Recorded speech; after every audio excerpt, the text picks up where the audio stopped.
Heyo, what is up everyone? Welcome back to the channel. My name's Wes.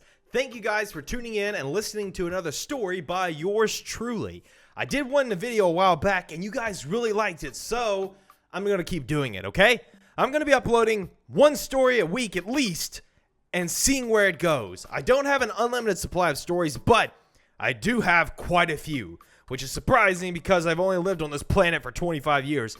Not that long, but I have accumulated many stories within my brain that I will share with you guys. So, let me go ahead and get started on this story. It's kind of a good one, but it's also kind of sad and it's kind of weird when I think back to it. So allow me to take you back to 8th grade, 2009. Yes, it was right before Barack Obama took office. I remember it very well. We moved from our hometown in Owensboro, Kentucky to Lexington, Kentucky. So from very small town to the second largest city in Kentucky, which isn't saying a lot because Lexington's still not very big. Kentucky's just not a very big state. Not a lot of people here. But anyway, that's not why I'm telling the story. So where we moved into an apartment complex.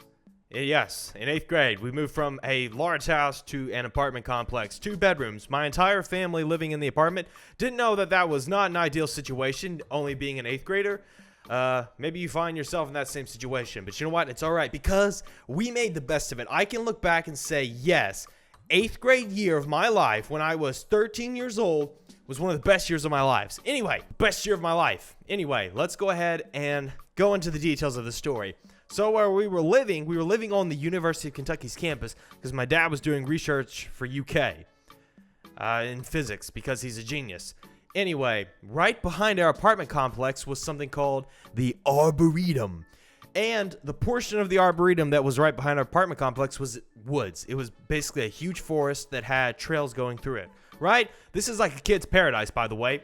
It's a very safe forest in a residential area, and there's trails through it, and it's in our backyard. So we played in that forest every single day for an entire year, even when there was snow. We got an ice storm, and there was snow up to our knees, which is a lot for Kentucky, and we were still out there playing in the forest in the snow, and the trees were covered in ice. Anyway, so back to what I was saying.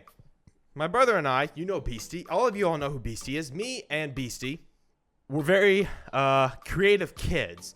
Creative, but also very destructive kids. I should preface that. We were very destructive. But anyway, what we did one day was we decided to go out into the forest way off the trail, like maybe a 10 minutes walk off the trail into the middle of the forest, the heart of the 100-acre wood. And we said we were going to build a fort.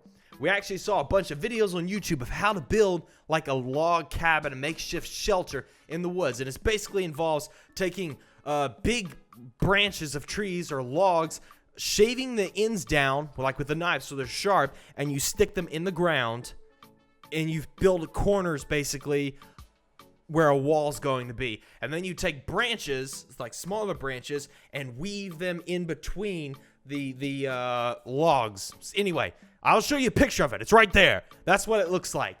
We did that. We built a very large we built a very large, basically, log cabin in the woods.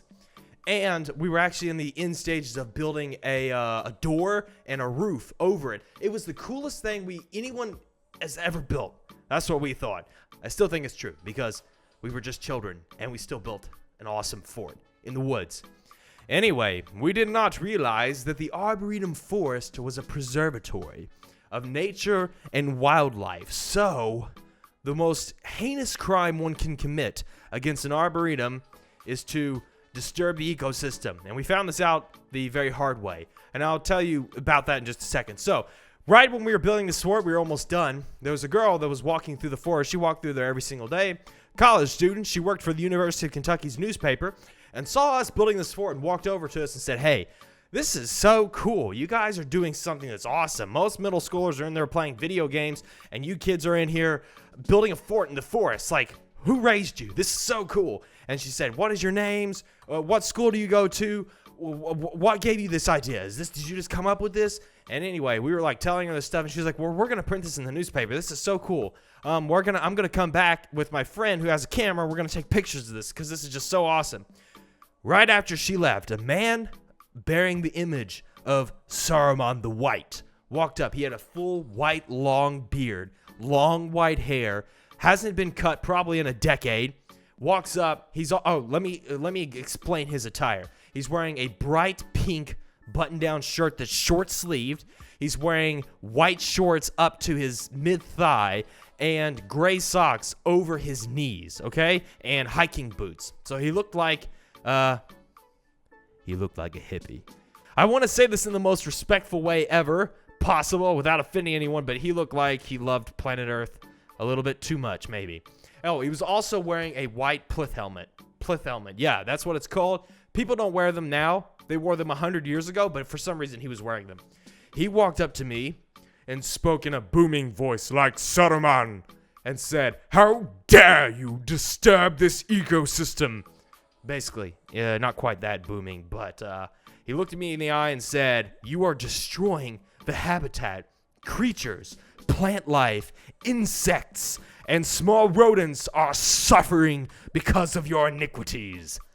And I was just like, what? We're just building a fort in this forest. This doesn't belong to you. And he was like, no, it belongs to the United States government and the university. And you can't sit here and destroy the wildlife. This is so destructive and terrible. And he said, I am going to call the authorities. I'm going to get them right now, and they're going to come over, and you're going to be in serious trouble. I'm a 13-year-old kid. I'm like, what? What did I do? I thought I was just having fun in the forest with my brother. What? And then my brother Beastie was walking up right as the guy was leaving. He was like, whoa, what just happened? That looked terrible. Are we in trouble? I was like, yes, he's calling the police. And me being a 13-year-old kid, didn't realize that this old man probably had no authority or power whatsoever. And when he walked up to the authorities and said, they're destroying the ecosystem, they probably looked at him and said, you're an idiot. Go home and do whatever drugs that you've been doing for the last 20 years and just bye-bye. That's probably what would have happened. But we didn't know that because we were innocent little kids.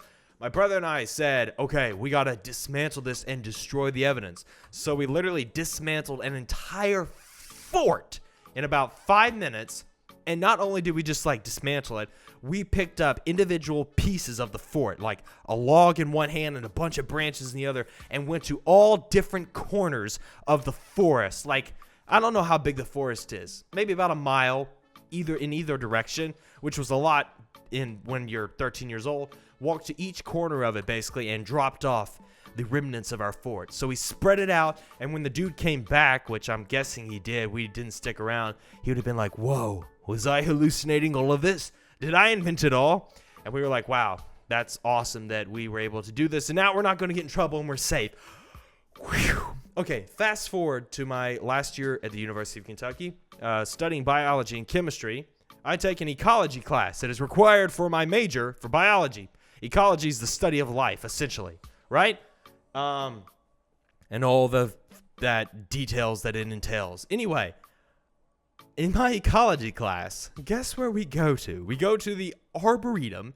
We go into the forest, the same area I was at 10 years ago, and we go about trying to observe the wildlife, the fauna, and the insects, and all the little things that make up the diversity of that ecosystem.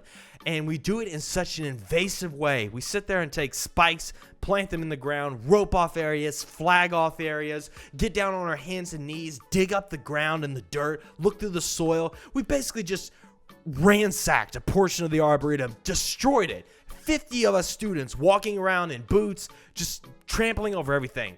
We did a ton of damage to the forest. And we were doing it in the name of science and the study of ecology. Like, you would think we would try to use less invasive tactics, but we did not. So I just remember after finishing the class, I was like, wait a minute. I remember in 8th grade doing something similar to this and having a lot more fun than I was in my ecology class, and we were told that it was evil and destructive. Yet my biology professor is sitting there doing it with us right now. I don't know. Anyway, let me know what you guys think about that story. Hopefully I've got more of these coming up very soon that I will be sharing with you. Alright guys, thank you so much for watching. Make sure to like, comment, and subscribe, and follow me on the Instagrams. I will see you all in the next video. Peace out.